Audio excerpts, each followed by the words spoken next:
The baleful red glow of a sea of molten metal vanishes. The oppressive, scalding heat, the thunder of colossal machines moving beneath their feet, the smell of burning molten industry, all instantaneously replaced with the desert air and the light of the holy city of Brontha, as our heroes find themselves snatched from a moment that lasted far too long, back into the world with nobody the wiser about what they've experienced or what they've learned. Welcome everybody to Book of Dawn, IOTH Academy, the show whose title is becoming increasingly ironic with every passing episode. I'm tormented by gnomes. I'm your game master, joined today by Crowan, Leg Day, and Lemon Kiwi. Crowan, what's new with you? Not too much new. I like that intro though. You know, that was a banger, really setting the tone. A lot of stuff happened, and honestly, you know, still processing it all. But I'm excited to see how it all pans out. Thank you. Leg Day, I see you're back in the green room.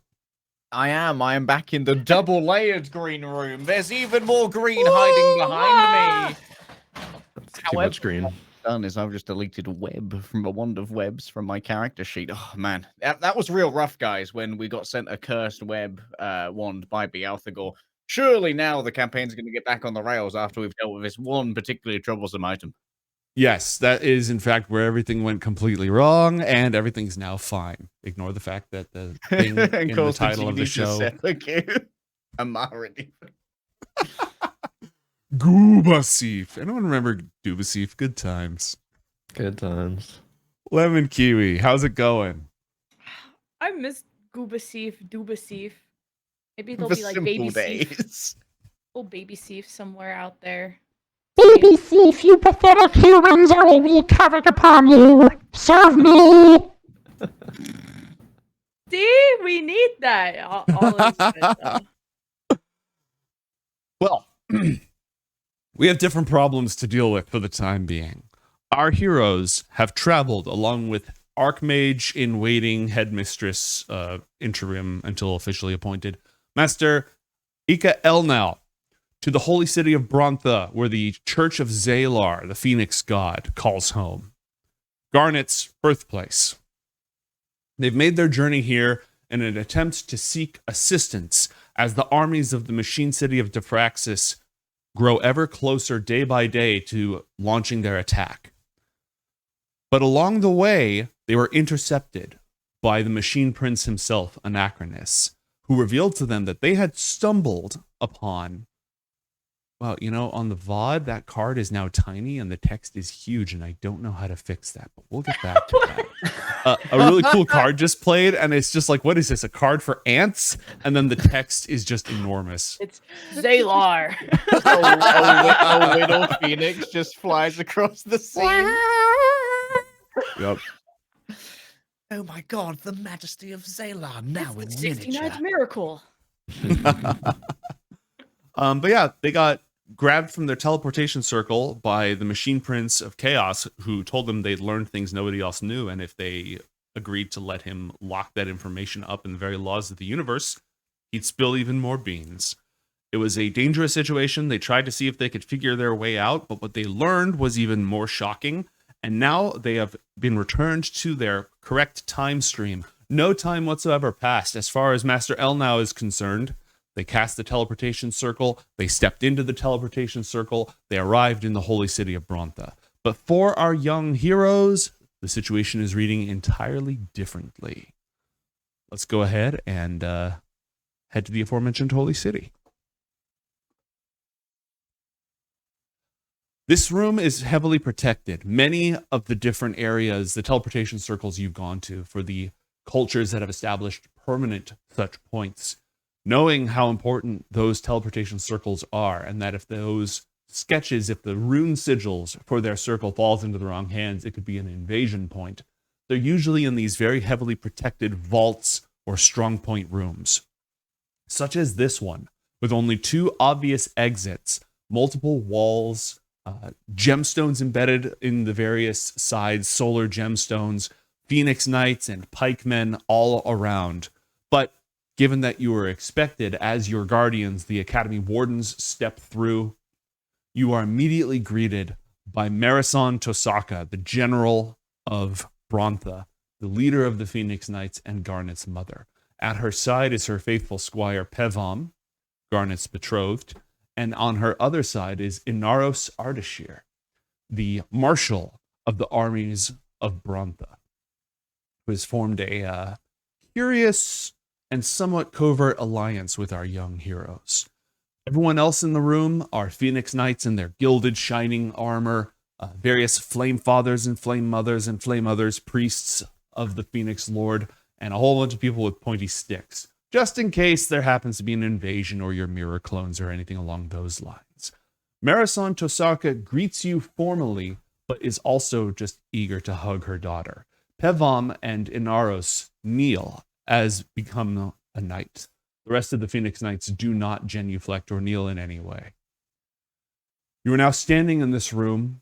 Elnao doesn't seem at all perturbed. Still that sort of calm, level face that she's had ever since she voluntarily underwent void corruption, and it mellowed out her emotions significantly, leaving our three heroes utterly alone in the multiverse to process what's just happened and deal with the current situation. For a couple of moments, their words of greeting are sort of just far away and through a thick curtain as your minds catch up with the situation. What will our young heroes do?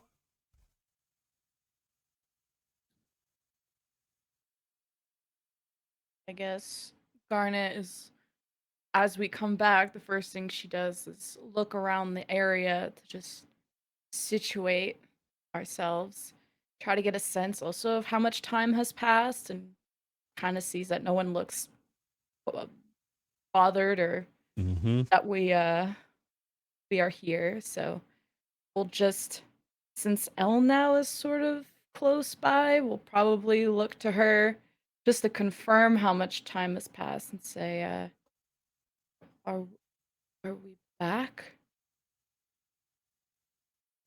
She gives you a look with barely a furrowed brow. No recognition of what you've said. She heard you, but it didn't make sense. I hope we weren't gone too long. What are you talking about? Looks to Mason, who probably has the same kind of stare as her. Yeah, Mason's like just starting to kind of process this conversation, was still kind of getting his bearings from what all just transpired, and goes to like say something, but is like really hesitant, and then tries to be like, okay, to test the waters, we were briefly abducted, and like is like unsure if like he'll be even able to say that from the words emerge from your mouth. Both Athalor and Garnet hear them. Nobody else reacts in any way. The formalities, Elnao asked you what you were talking about a moment ago and then has to look up, as there's certain diplomatic formalities that must be addressed. Formal greetings, recognition of heads of state, that sort of thing. But it's all turned into wah, wah, wah, wah, wah in the background. Don't worry, Garnet. It seems like we weren't gone from Brontha for too long. We haven't done too much without us. Looks over to Mason as he like hears the words and sees that like Elnao has not responded, which Elnao didn't even look at him. Yeah, Didn't she'd even look probably at him. be somewhat concerned about an abduction. Yeah, thought so. And turns to Athalor and kind of back at the welcoming party and not seeing their reaction, and her hands are shaking, and like you're not really sure if it's out of anger or out of panic, but Athalor, can you fix us up so we don't alarm the others?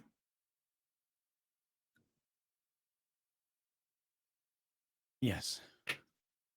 Okay. Athalor kind of like slides behind Elnao's wingspan, given that he's not like one of the premier members of this particular diplomatic mission. And I'm going to cast Calm Emotions. Right. And that spell, does that allow you to target specific characters? Yes, I believe so. It says Yeah, so that just hits everybody under normal circumstances. Within 20 feet. What can I do to augment this spell is the question. Not much. My meta magic options are not great for this.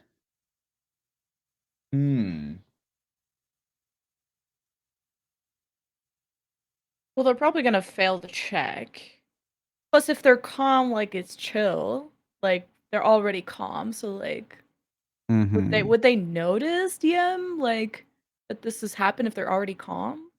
They would maybe not. It might just like, oh, they feel particularly chill. You know who might notice? Actually, you know what? I'm going to go ahead and roll a couple of saving throws here before I get too much further because it's relevant. Elnao's like got pretty distracted, and we have this posse around us of guards that are kind of like blocking his movements. Oh shit.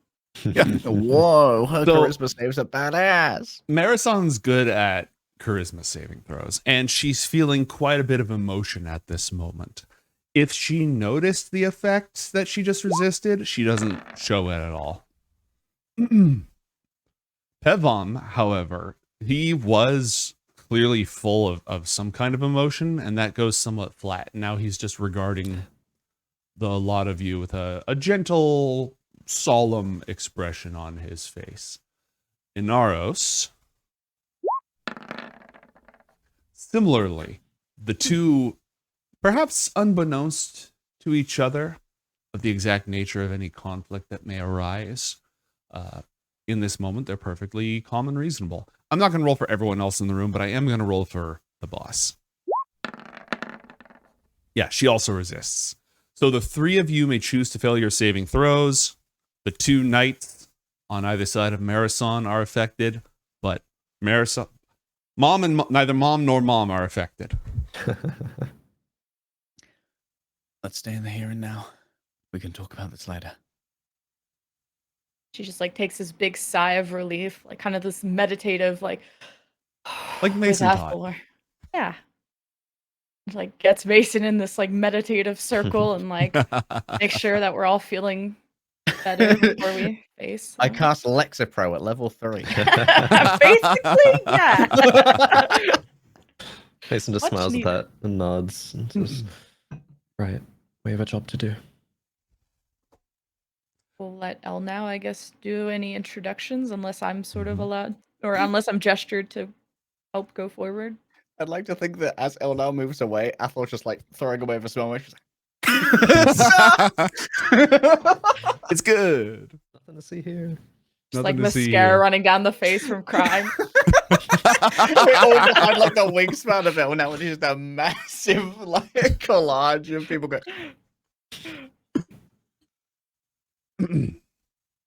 You are all announced, given that all of you are arriving.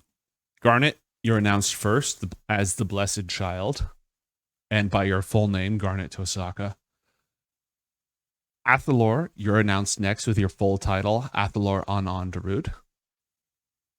And Mason, you're just announced as Mason of the Tribe of Auryx. All three of you receive formal greeting and welcome from the general. Garnet, in particular, is welcomed back to her home, and the city embraces her and celebrates her return. And then you're all offered an escort to probably Kalor's Hall. Yeah, probably Kalor's Court, which is a temple that has been turned into the seat of power and like a throne room, courtroom, in order to speak with those who you came to speak with. So the guards will go ahead and, with your wardens in front, Pevom on one side of your group and Inaros on the other. Marison is walking alongside Elnao, but she stops and just reaches to squeeze Garnet's hand, just reaches out for your hand to give it a squeeze. She is wearing armor, but it's not like her full battle plate. It's more like half plate, ceremonial. So it's not a huge gauntlet crushing your hand. Oh, okay. And she squeezes back and probably like pretty tight and almost like holds it. She has very Mhm. clammy hands, and I don't know if she'd be able to like sense any kind of like heartbeat, but it's just like super clammy. And if she were to feel a heartbeat, it's like extremely fast, Mhm. still like coming down from everything. And I feel like Pavan would recognize this a bit better since he was present during like her previous panic attack and like kind of what Mhm. that looked like. If he was paying attention, he'd maybe He's have paying a better attention. idea. He's usually paying attention to you. Okay. Marisol got a natural 20. So she immediately notices that something's going on. Like she gives you a happy smile. She's glad to have you here and then squeezes your hand. And when you hold on, Elnao is just striding forward, discussing how, the entire fate of the attack on the academy has changed and, our futures are intertwined and all this stuff. And Marisol just sort of pauses and looks concerned at you, Garnet, and does not let go of your hand. In fact, she's going to put her other hand around yours, holding it. And she's a warrior. She's strong. Those underneath those gloves she's wearing, those are calluses from fighting and wielding weapons. And so she's going to put one hand on top and one hand under and just sort of gently hold, and doesn't say with her words, but says with her eyes, "Are you okay?" And probably notices that she is concerned, and she's been, the whole point of asking Athalor for the spell was to be chill about it. Kind of like eyes widen as she tries to like calm herself down more. And you can feel the spell sort of coursing through you, slowing everything down. But even though you've been gone for so long, your mother is very deeply connected to your emotional state.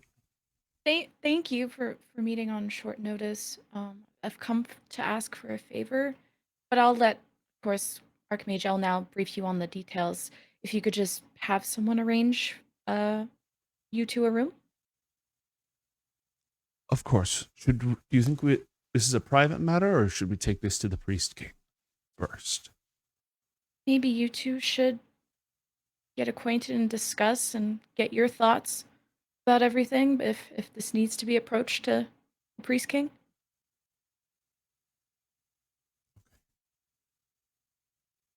Then I'll see you shortly after, all right? Yeah, we need some lunch, and just kind of wipes the sweat off her forehead and just get some lunch. Turns back to the party like, we're And some hungry. additional spices if they're going. Yeah. Immediately, Spice. of course, absolutely, immediately. I'll see to it. She again gives you a reassuring squeeze and then goes up to do her diplomatic duties while also mentioning some orders off to various attendants who have arrived as you proceed down the sandstone passageways into the wider city, giving Mason and Athalor, I believe, their first view of the City of the Sun. It is built largely of red brick. You can see enormous ziggurats rising at the cardinal points of the city.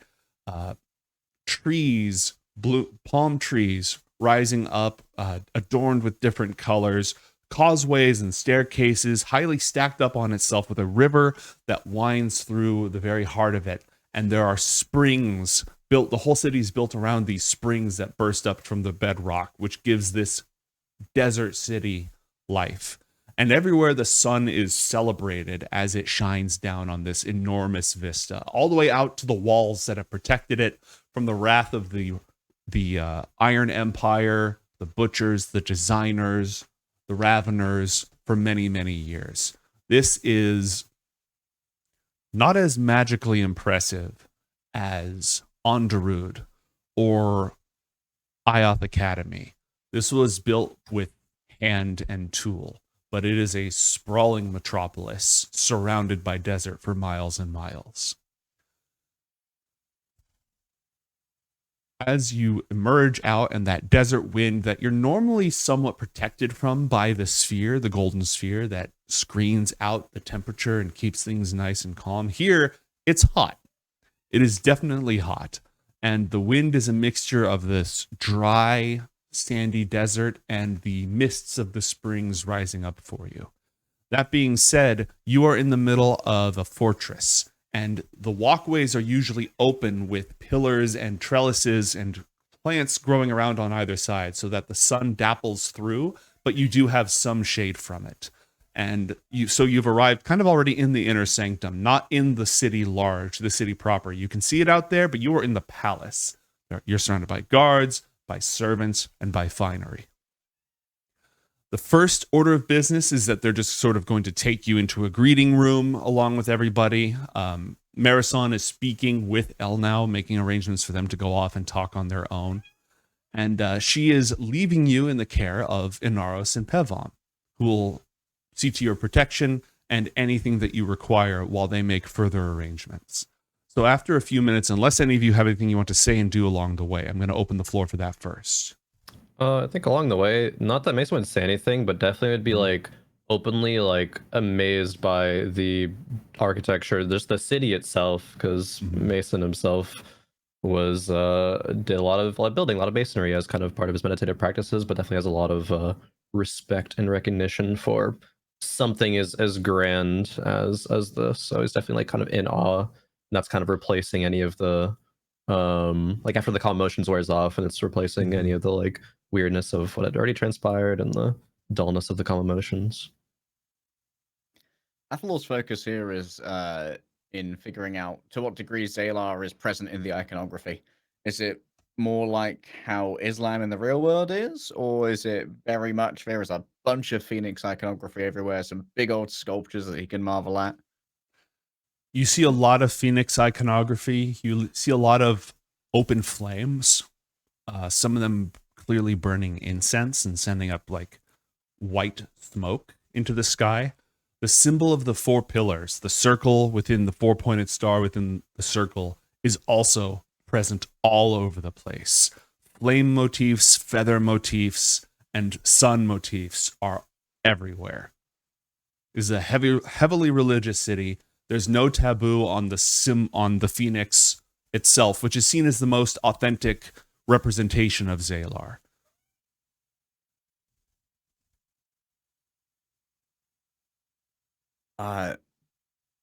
Athalor has a quick thought about what he witnessed from Mason earlier. And as Marisol and Elnao are leaving, he looks to Garnet and Mason and says, because I assume that they're fairly close to Pevom and Inarius. Mm-hmm. We were abducted. Send Una, he gestures over to the pair leaving, like the designer sent us back. Just looks to see what Inaros and Pavam's reactions are.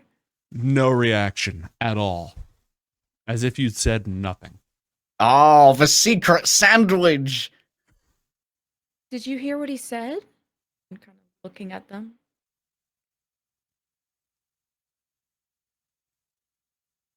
I beg your pardon.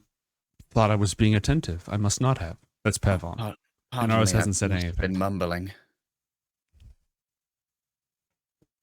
Athalor kind of like gestures his eyes over to the 2 that are leaving and like, should we spy on this?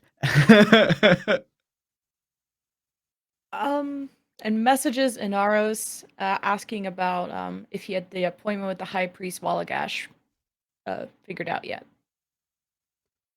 The High Priest is eager to see you, and I would be happy to take you at your discretion.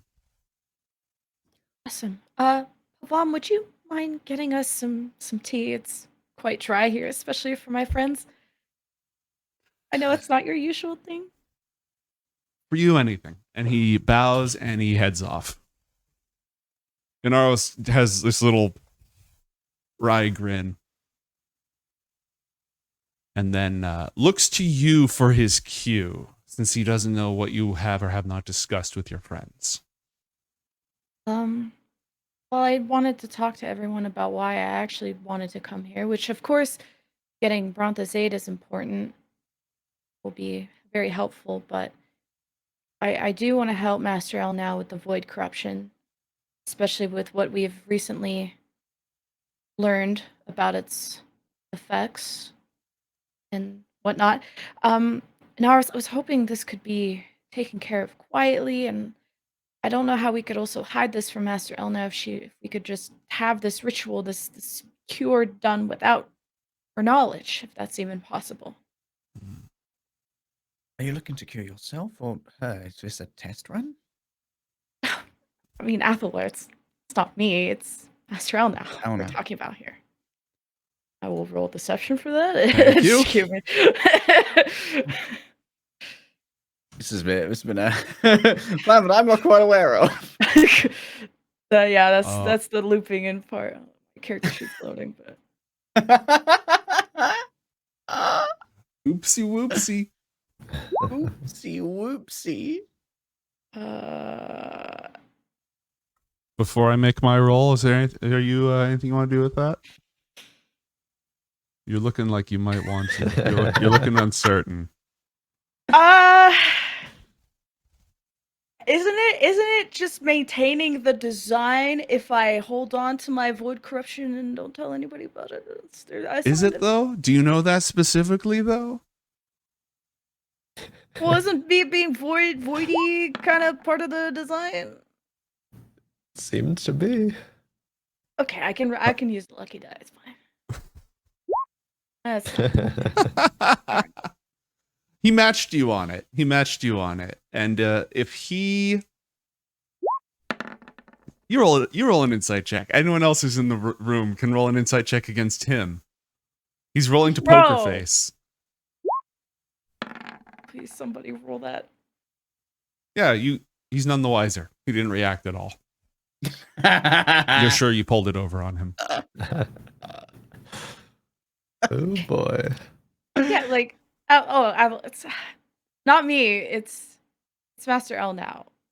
It's and anyway, I would say the Archmage has been stricken with a sort of magical malaise. For those who don't know what the void corruption, as we coined it, I feel like it's affecting her mind and her spirit, and she doesn't like to admit when she needs help. So I was hoping to help with this, and hopefully High Priest Wallagash will be okay with it. He's also the one who will know the specifics, blessed child. I can't say whether or not this can be performed without the supplicant's free will or knowledge. That said, shall we speak? Lore check. Does Brontha have any kind of like battle rituals, like pre-battle rituals, or any kind of like ceremony they do before going to battle, anything like that? Yeah, absolutely. One of them traumatized Marshall's girlfriend. It's because their whole thing is life, death, birth, and renewal. They always prepare themselves for possible death before they go into battle. Incense is heavily involved.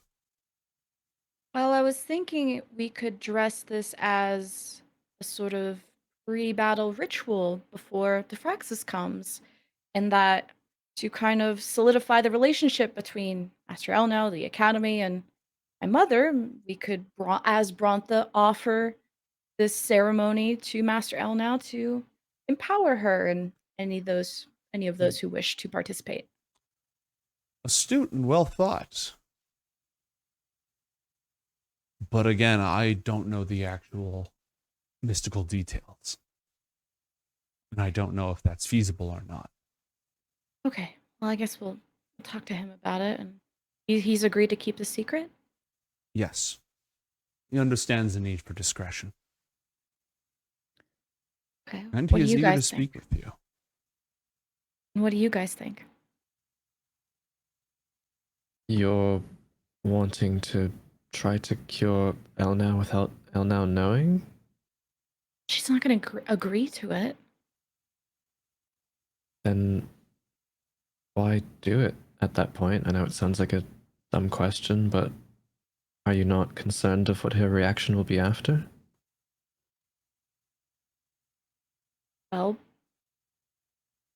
she took in void corruption without asking me, and did a lot of things without consulting me, and I think this is for her own good. And after the things we've learned about what this corruption can do to someone, I think it's best that the most important person at our academy isn't subject to that. Is it not her own prerogative to take on whatever burden she chooses? I mean, this corruption is going to fight against anything that's going to want to cure it. We don't even know if this is what Elnao is really thinking, or if that's even the real Elnao and not the void talking. She was thinking she knew the risks before she took it on, right? And she still did it, regardless. And what if she regrets it? You wouldn't know. Perhaps not. I guess we I- also wouldn't know if she didn't regret it. Yeah. This is what's best While for her. it is touching that you two competitively mother each other, I do agree with your sentiment that we should be aligning ourselves far more stringently with those who believe in the cycle, as it seems like increasingly our land is being torn even more in two than before, and there are these focusing points for evil, for bringing together previously disparate forces. We too, he looks to Inarius, need to be banding together in our own ways. Well said. When the high priest is available, just send for us, I guess. I'm prepared to take you now. Oh, Huh? okay. If you are. You did say this was a matter of the utmost urgency, and I treated it as such. Yeah, I think while the two, my mother and Elnao, are busy, this would be a good time to confirm the details of this and just. I don't know if there's like a guard outside. Let's tell Pavan to bring the tea. Just leave the tea here and let it cool down. We'll be back He's soon. going to ask how we planned to dispense of the squire. Very well. Okay. He'll go ahead and have a word with the guard outside, who bows. A military bow, not a reverent bow. And then Inaros will offer to lead the lot of you to a chapel. It's still in the palace, but not the Halor's court, not the temple, the big temple in the palace that shines with the light of the sun. A smaller chapel off to the side. You pass through gardens and causeways and huge halls that echo as you walk through them, with gilded armor, phoenix knights, the most elite soldiers and warriors of Brontha, who normally don't just do guard duty. It's only here in the palace that they can be found. Otherwise, they're out there fighting, where the fighting is worst. But after passageway and walking through an open balcony directly underneath the heat of the sun, Inaros opens the door for you to this smaller chapel that's sort of overgrown with a whole lot of plants and ivy and, well, not exactly ivy, too much sunlight for that. But if you know the bougainvillea flower, this sort of huge poofy bush with lots of pink flowers that grow everywhere. It grows great in dry climates. It's covered with that except for the windows, where it's been meticulously kept clean. Upon entry, you see that the high windows allow the light of the sun to stream in, as is with all of these sorts of temples. And up at the front, the altar is an enormous brazier filled with burning coals and incense. And kneeling before that altar, dressed in holy garb, roll a perception check, all three of you, please. It's Alex. Oh. Oh. Dun dun dun. Okay. Many of the high priests, the flame fathers, flame mothers, flame others of the temple, they incorporate feathers into their whole feathers of red, orange, yellow, sort of all the way down, showing the shimmering gradient of color, much like the plumage of the phoenix.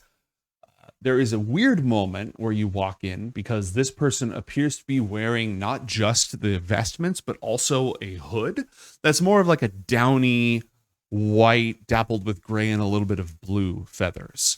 But Athalor is the first to notice that that is actually the high priest's head, because the high priest is an owlin, an owl person. Ooh. Who indeed? Garnet, Someone you here is possessed by now. Garnet, you recognize a couple moments later, since he was the one who presided over the big meeting trial that you had the last time you were here. Inaros, as you are about to enter, Garnet, he's going to gently hold up a hand and place it on your arm and say, "Shall I stand watch without or within? I understand this is a private matter." Yeah, if you can just make sure we're uninterrupted. He gives you a bow and then shuts the door behind you. The high priest perks up and then turns his head all the way around, because he's an owl, to see you. Straightens How himself far up. away? How far away are we from him? Like 50 feet, I want to say. So we can be sort of out of earshot for a sec? Yeah, you can mutter amongst yourselves. You guys do support me on this, right? Mason just nods. Can I I insight trust check? your judgment. Your call. We can leave it to the dice. Well, I know nothing. Never mind. Fuck the dice. Remember that when this is all over, we will eventually leave the academy, and Brontha might be a very important part of your future. Just her voice kind of like shakes. She's just didn't want to reveal this or even think about it, but I don't want her to forget about me. Leave me like the others did. This is why I have to do this. I forgot Alex with just the little corruption that I did take in. What if she forgets about me, the academy? We don't know if Machine Prince has more control over this void corruption or Seosh. It's just best that she just isn't carrying this burden. That doesn't mean you have to. Brontha can't know that I have this. If I ever want to become Priest King, if I ever want to come home, I need to appear clear-headed. Then you two will take part in that ritual. I can't tell them, but I will pay attention to see what this is. Maybe we can replicate this with a mage at home, but these are the people that are going to know where to even start. And put your best foot forward, young Phoenix. Just look at Mason and we'll like the one insight clicks in and yeah, he seems down. And then he He's into it.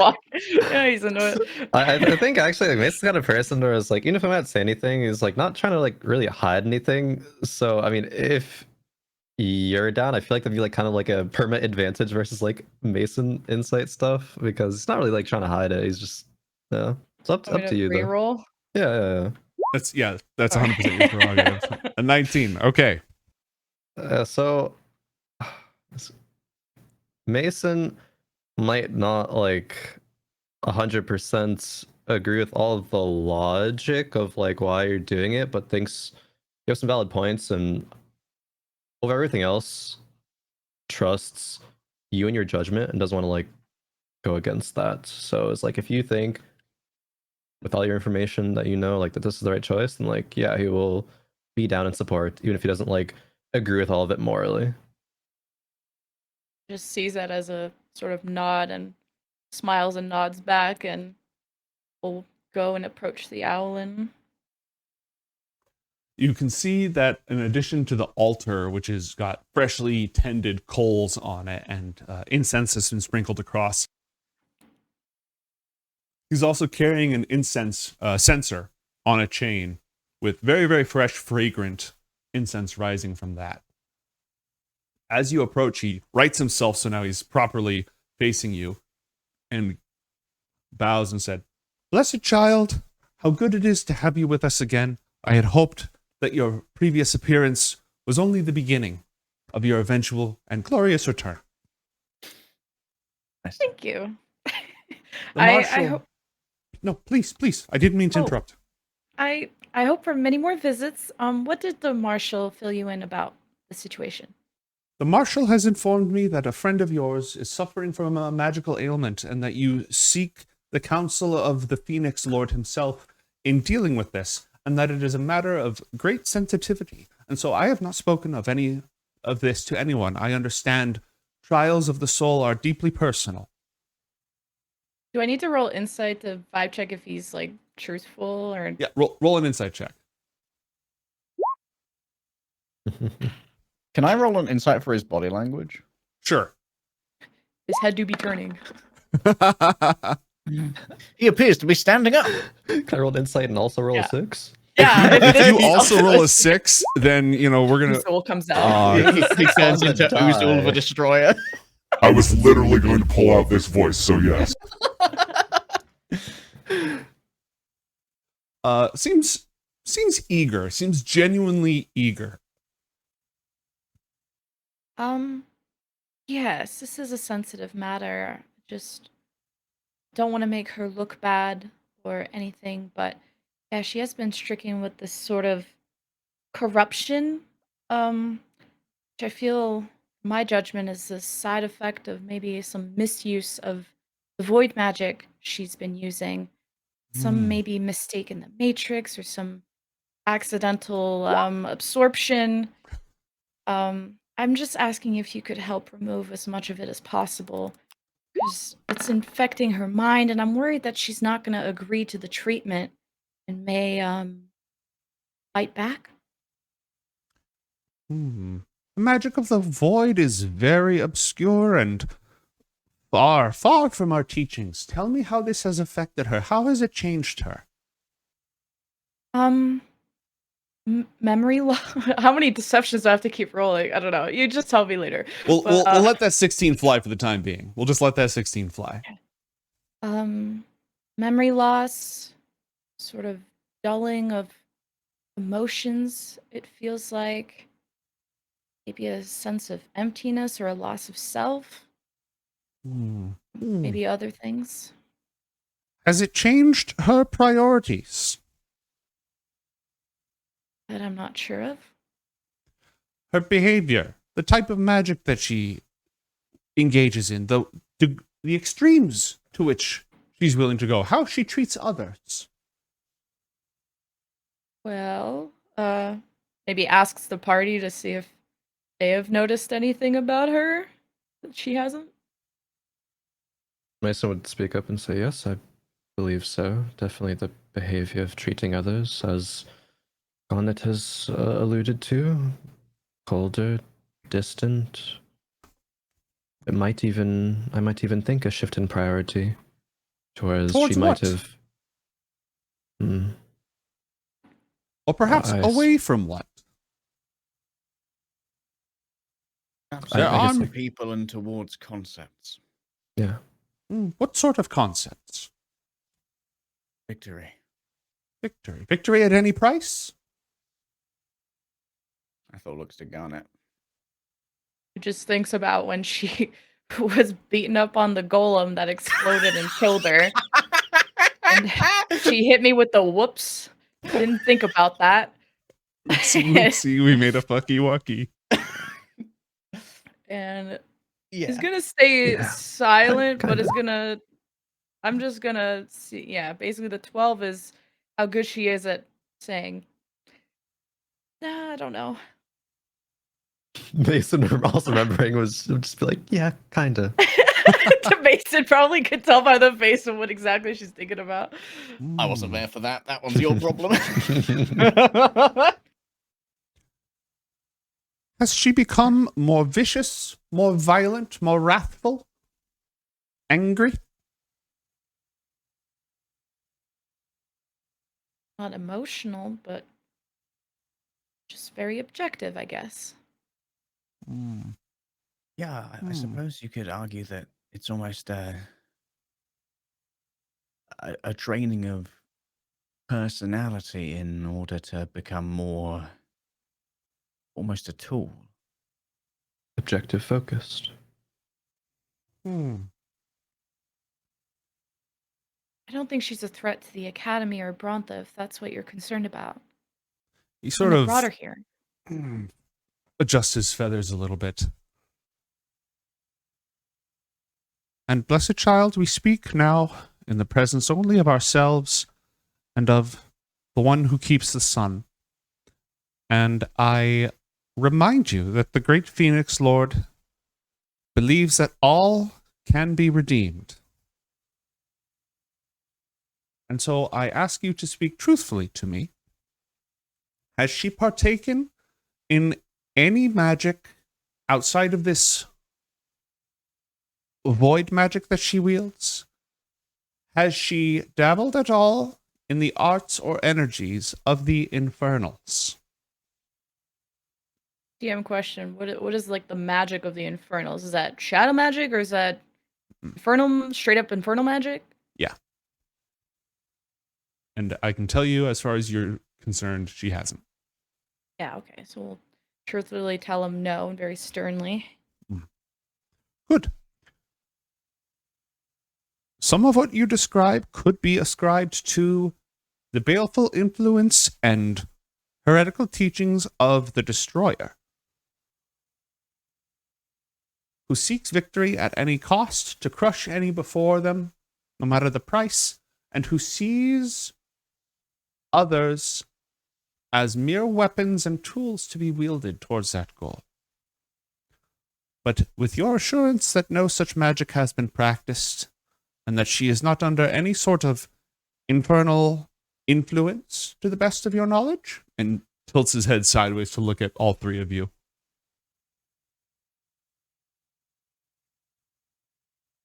And a hollowing of the soul does sound? Yes. There are several rites that could perhaps be performed in this regard. But I am afraid that my service to Zalar has taken me on a different path. And I myself cannot channel the divine energies that are necessary. Why not? Because I'm actually a paladin and not a cleric at all. I just have the high priest job. What the fuck? Doesn't say it that way. But I know of 3 within this holy city who can help. And I will counsel you on deciding who can be trusted and who is best suited to deal with this matter. And I assure you, you will have all of my aid in securing theirs. Be a priest part of this kingdom or some Oh, outsider? yes. No. All Bronthans. All devotees of... Well, all Bronthans. Some of them are not to be trusted. Far be it from me to place any such assertions on the morals of my fellow great leaders of this holy city. But when a matter calls for discretion, sometimes it is necessary to work with those who are willing to be discreet, and perhaps discreet in many aspects of their life. Is this a service we'll need to pay for? Or The 3 I know who could certainly help the Archmage are all members of the ruling High Council. The first is His Holiness the Priest King Pothinos. You called for discretion in this matter, and I can assure you that of all of those within this city, he was anointed by Zalar, chosen of all of us to lead us and to be our direct conduit to the Sunrider. It may be a delicate situation that you do not choose to partake of, I understand, which is why I have already thought of alternatives. The second would be Spitamana, our great diplomat. As a diplomat, he can be trusted in matters of state, especially considering other heads of state, such as your Archmage. He can be trusted to be discreet. I imagine that he would not he would of course aid you, because so would be the will of Zalar, to bring light to the darkness and to redeem what can be redeemed. But as our grand diplomat, he may have other matters or concerns that would need to be assuaged. Not financial, nothing so base, I can assure you. What concerns? Well, perhaps pertinent to the relationship between the Academy and the Holy City. If he was to lay such powerful magic upon the Archmage, that would require a great deal of trust. I would be happy to arrange a meeting with him, and I can assure you, as I said, he is very discreet. It is his job, after all. And the third option? The third you could trust. The third you could rely on is Tycharis, our treasurer. Tycharis is a sphinx and can be relied upon to perform their duties without deception or deceit or lies or theft or grift, but is not strictly speaking an adherent of the Phoenix King. Tycharis is a purveyor of ancient mysteries, items of power, relics of forgotten ages, and as such practices magic and arts that, though they do not stem from the Sunrider, I can assure you have no malevolent source. And while I believe that His Holiness, the Priest King, would be the most suited for this task, if it is not only discretion, but balance and, what's the word I'm looking for? That sense of when you're removed. Objectivity.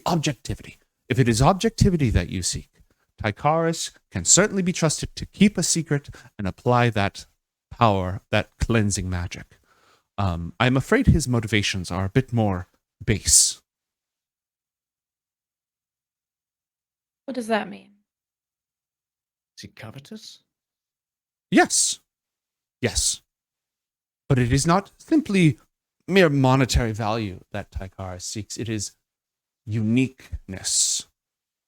Items of magic that are rare and mystic. I'll be honest, I don't much traffic in such things. But Tycharis treasures unique magic. It was by gifts of such that Tycharis was brought to serve, and has served admirably as an excellent treasurer all this time, helping to directly assist the prosperity of the city in a world where the outside is ravaged by the Infernals and their minions. It is no small task to protect the well-being and prosperity of an entire civilization, and Tycharis has done so well, praise be to Zalar, but definitely thinks differently than we do. Does Tycharis collect effects that might have been touched by the dark in order to keep them safe from other Bronthans? If he does, then I have no such knowledge. The diplomat. Covetous? No. Spitmana, no. Spitmana is a faithful servant of the Phoenix Lord. Doesn't mean that someone might not enjoy the fineries of life. No. His aspirations are higher. He looks out upon the entire scape of the world and seeks to change it for the better of all. He glances over at Mason. You may have some advantages in negotiating with the great negotiator.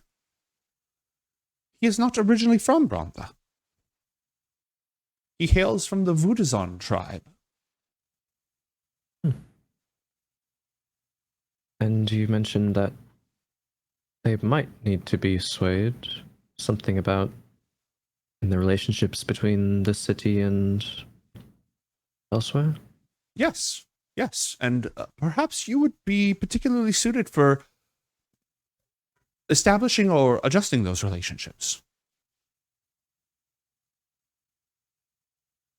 Perhaps if you think they're willing to hear me out as Of a course, student absolutely. and member of the Orc tribe. As I have said, Tycharis and Spitmana would certainly speak with either of you in confidence. Which one gnomes is the Udazon person? Spitmana. I would, although I think it would be a great asset, Mason, for you to talk to Spitmana. I'd rather deal with someone internally. What if there are motivations to cause conflict between Brontha, IOTH, or what this information could value, especially when dragon tribes and IOTH and Brontha aren't on the best of terms? I Right? will say Spitmana is a most well-regarded priest of the Phoenix Lord. His loyalties lie here, with the holy city of the sun. And don't forget the recent efforts of you two are likely to make a dragon tribe adherent quite happy. There is potential there, but I suppose there are multiple viable options here. Anything that you're leaning towards, Garnet? Oh, I was hoping our dear friend here would do it. Um, would you be able, High Priest Walagash, to ask on our behalf so that source of this request could be hidden? Or even that the possibility of this cure to be put into an item like a potion to be consumed so that they wouldn't even know the patient or the target. Blessed child, I would attempt this on your behalf, but I fear that the precise nature of the ailment will matter. And I am willing to see how far I can get with this. Though I cannot promise how far that will be. How much time do you need?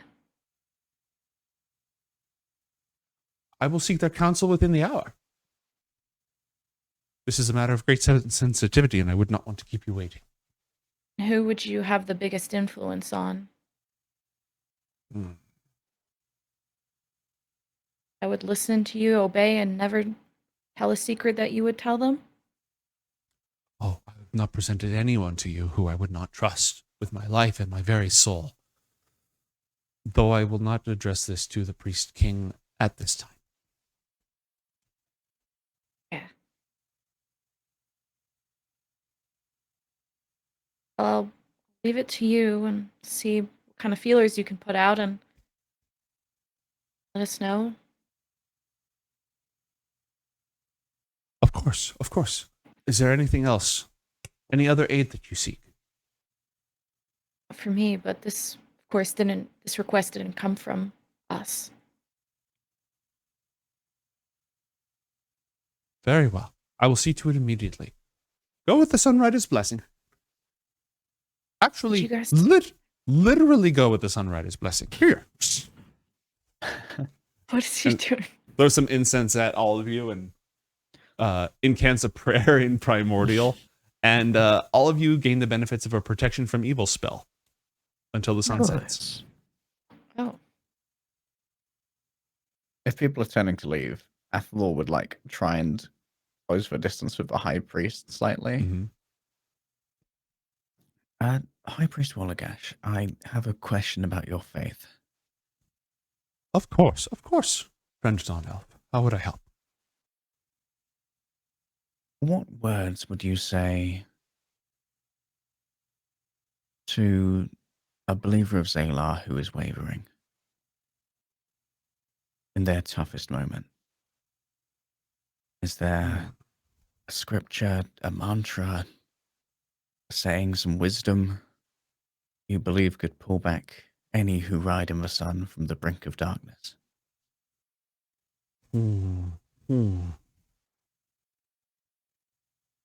Well, it's always darkest before the dawn is a bit cliche at this point and won't necessarily hit like it used to. But when Athalor came to the city of Seven Springs, even as the earth was slain and her blood spilled forth, and the enemy of old surged across these four kingdoms, and they gathered across the desert to devour us as they devoured the light of the first city. Athalor taught us and proved to us that it is never truly too late for anyone.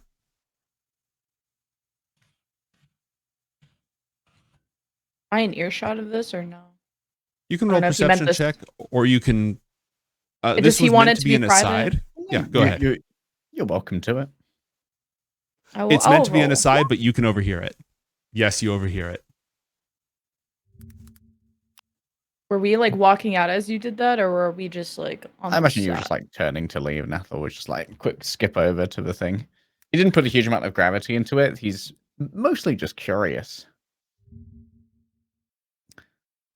Thank you, High Priest. I think I'm the person living who was closest to the third miracle when it happened. And I must admit, it has left quite the mark in my mind. Should it be necessary during negotiations, I'd be happy to present on behalf of IOTH Academy some manner of religious sculpture, should I have time to generate it. He smiles, which, beak, no lips. It's mostly around the eyes. And says, any such gift of faith will be deeply felt by all who receive it.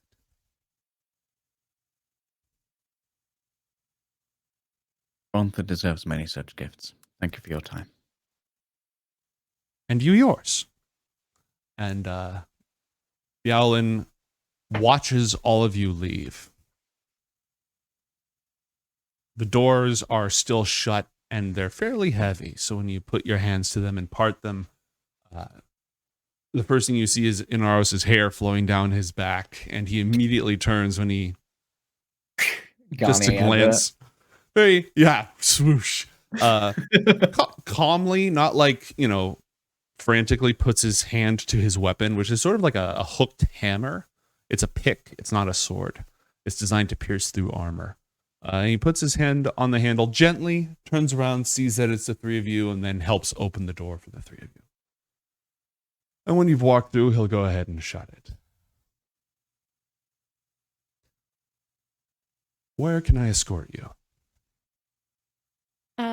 Thank you for arranging that. I guess we'll go and have our tea now. Of course. And he offers you his arm to escort you back. With Riz? Or like a nighty way?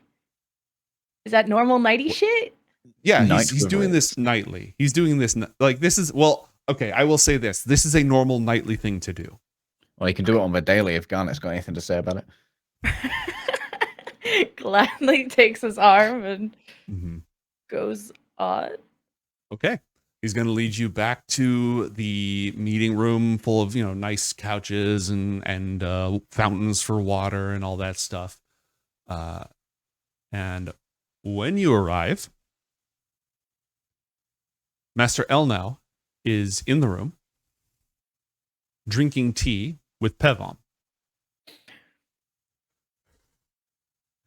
who looks up, and the first thing you see on his face is relief. Oh, thanks, Athalor, they're back. Followed by, as Inaros goes ahead and bows and escorts you into the room. And I guess after two not address whatever awkward moment this is. We'll Mhm. probably have noticed that Mason was excited about like Brontha and everything, and kind of like take his cup and like offer it to him and go to describe like whatever spice herbal specialty this is to make literally any other conversation.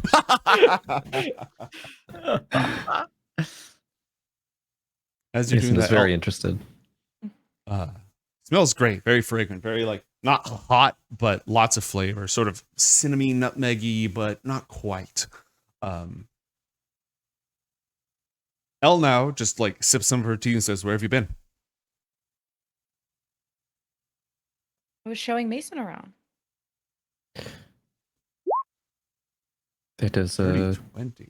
treat to see the city. It's very grand. Now that we've seen it, Mason, I've got to ask, how appropriate God damn it. is your chosen name? Are you experienced with Mason? It is very appropriate. Yes, I am. Now that you've seen the Great Wall,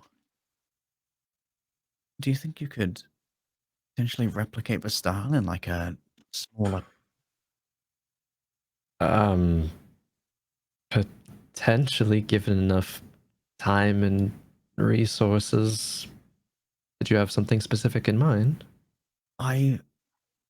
Master Arno will also have to obviously weigh in on this. I've been thinking that with artisanal talents combined, that there's a good chance we can prepare a interesting offering for the aristocracy of Brontha. IOTH Academy played host to the third miracle, and aside from Quan, who was slowly falling down into the Underdark, Master Elnao and I were the closest eyewitnesses to the third miracle, and I think that it would be a great gesture if we took the symbolism, the building of their wall, and perhaps I could sculpt some fresco of the event onto it, and we could have Garnet, with her calligraphy knowledge, write some Bronthan poetry onto the side, and it could be an excellent first, an eyewitness piece from both the Blessed Child and the witnesses of the miracle as to one of the major religious events in the history of this culture. That would surely be a huge diplomatic, well, maybe not bargaining chip, but a huge gift. A huge gift indeed. To be present at IOTH Academy or to take to Brontha? Where would it reside? I suppose that would be down to Brontha. It would be perfectly appropriate here, but also we could maybe duplicate it and have one at each end of like what eventually will be a teleportation circle, a mark of the cultural and historical and religious bond our two institutions share. That's very And more thoughtful. than just allies. Right, Garnet? Just exchanging a stare with Elnao as she sips her tea. Right, Garnet? Elnao hasn't taken a sip. She's just like sitting there with the steam rising up in front of her face, just staring blankly at you the entire time. It's almost like she's not like, although I made it funny and nervous looking, it's more like she's trying to figure out if Elnao figured it out or not. Mm-hmm. And just, oh, yes. Master Elnao, your tea's going to get cold. Without saying anything, she prestidigitates a little flame on her hand and Now you've absolutely spoiled it. It's supposed to be brewed at a certain temperature, but go on, Don. It's just more of a master and smaller question, Master Arno. yeah, that sounds great, Athalor. Should Cool. the general and I have spoken, and I think there's some more information that you should probably hear that's relevant to this. I think we're going to be able to negotiate something, but I will need your participation. Why? Why do you need us? Because their advisor specifically requested you. Spy Master. Gnomes. Who's this? She referring to? Advisor. Yeah, there's a Ganassi on the council who barely showed up in the last thing, who's just like the advisor to the Priest King. And Elnao just did the naughty and said, yeah, he's their spy master. They call him an advisor, but he's the head of their intelligence network. He mentioned something about the attack that set all of this off in the first place, that we executed on Diffraxus. Given that several of the greatest minds of our generation who are responsible for that, she glances over at Athalor and Mason, are in this room, he wanted to talk to you. Should we have a lawyer present? No. An advisor of our own. Yeah. What? No, you're not in trouble. They want to hear how you did it. I think they want to do it again. They want to orchestrate another.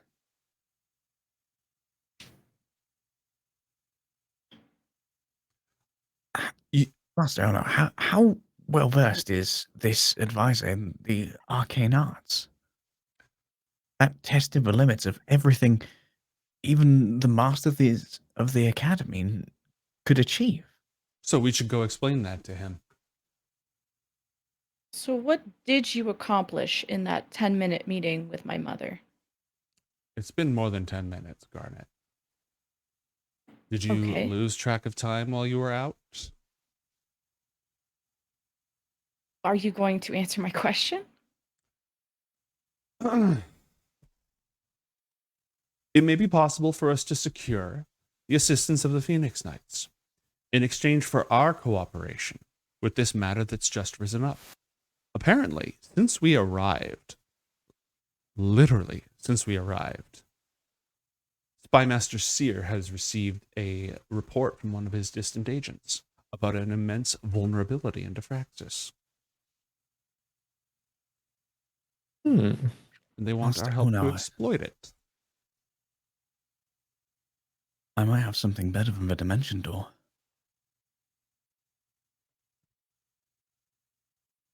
When we were doing what we termed the hop scrying, I have the teleportation circle for Diffraxus. Excellent. And they have an army. Yes, they do. So do we. Do we though? That's what we're here for. Help with that. So I think that we can make this work. But he seemed very excited about whatever he discussed. And he wanted to integrate the ideas that you came up with to hit them before they can even hit us. Take the fight to their door instead of ours. Definitely something we should explore. That would make it much safer for the refugee camp. And diplomatically, how did the conversation go with my mother? With which specific regards? I mean, if you asked her to give you the entire army, she probably would. But even as the general, I don't think she's allowed to do that. And Aros, is she allowed to do that?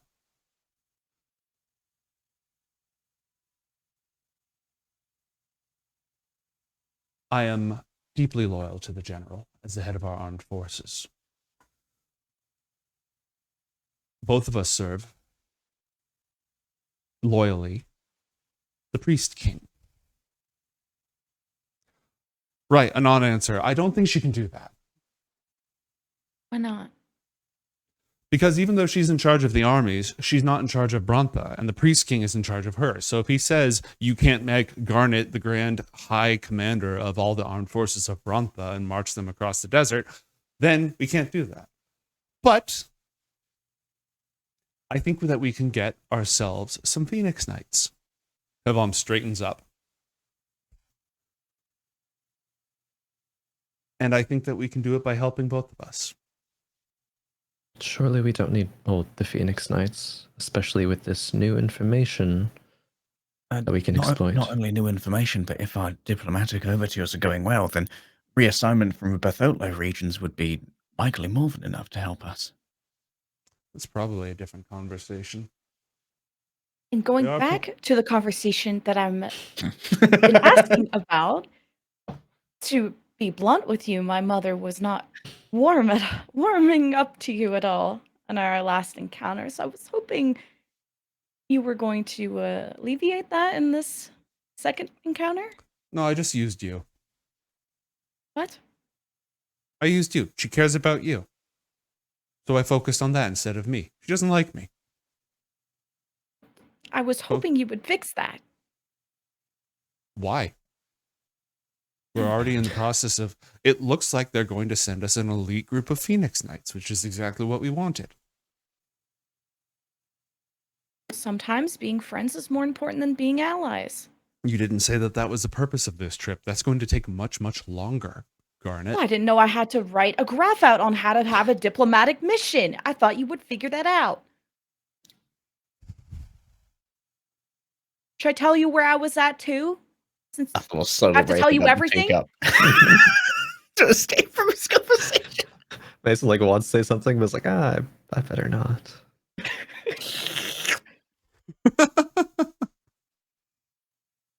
No, I think it'd be more productive to meet and see about this attack so that we can accomplish our stated goal, save the Academy, attack Diffraxus, prevent casualties. Well, I was hoping as the Archmage you would arrange all of that and not have a bunch of students need to assist with this. That's exactly what I said. Great. But apparently the Spy Master wants to see you specifically. Because I can't claim full credit for why ever we were making that attack. Some of you were directly involved. Some of you have direct intelligence reports on it. Can we We do have this this- privately? Do we have to meet with the whole council? Or can we just meet with the Spy Master? Oh, you don't I would want to assume seem Spy risky Masters either, aren't do you? huge fans of big meetings. Yeah, absolutely. It's an intelligence report. It'd be silly to have it in front of the entire council. Do they have these meetings in front of the entire council? She asks Inaros. If they don't, Archmage, they haven't told me. You're right, they wouldn't.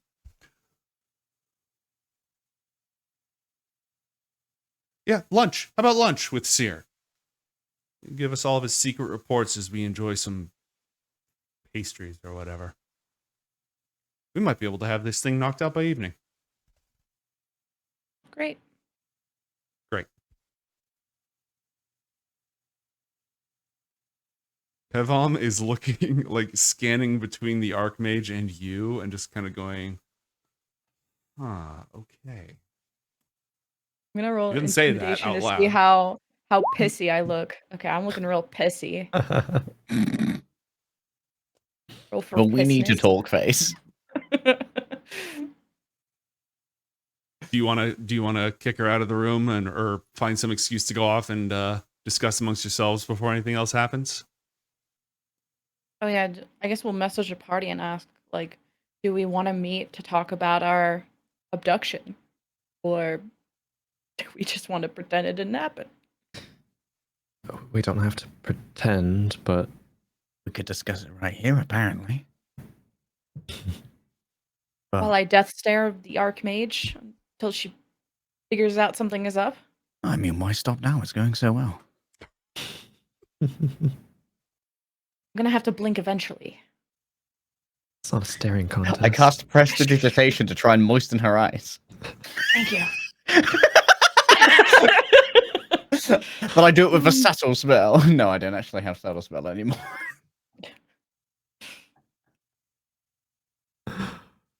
Just what form does that take? Is it like little Visine drops in the like? I cast moisten eyeballs. That's just like a little flick, and it's like you know, like how lizards have like things that go the other way, almost like that, but with just like some water, or Well, water equivalent for moistening eyeballs. well, I hadn't finished showing Mason around because I wanted to return before our tea got cold. So I'd like to finish the tour, if you don't mind. And she's obviously all this like rude energy is towards Master Elnao, just because she's just like prying and being like annoying as fuck. So she's just like. So I set the imagine tea you'll- down calmly. I'll cast sending to get you as soon as they're ready for us. Thank you. Great. Master Elnao. You're welcome, Mason.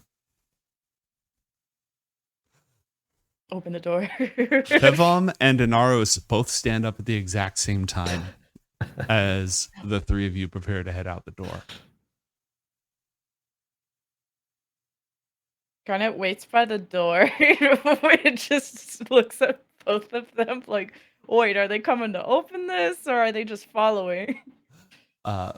Tevom says, "It would be my honor to provide an escort or guide if your friends want to see the rest of the city."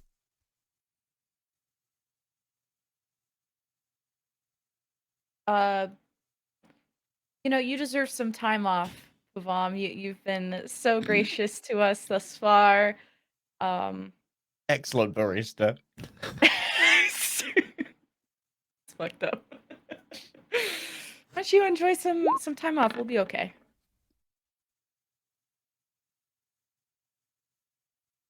Of course. He looks a little crestfallen, a little disappointed. Casts one glance up at the taller, silver-haired guy next to him. But it doesn't last. He goes ahead and gives you a bow and then turns back to offer Elnao any further assistance that she requires. Inaros gives like an approving nod to Tevom, like, yes, that is what a young Phoenix Knight should do. Good job. And then, should you have further need of me, I'm at your service. And then he's going to depart through a different door.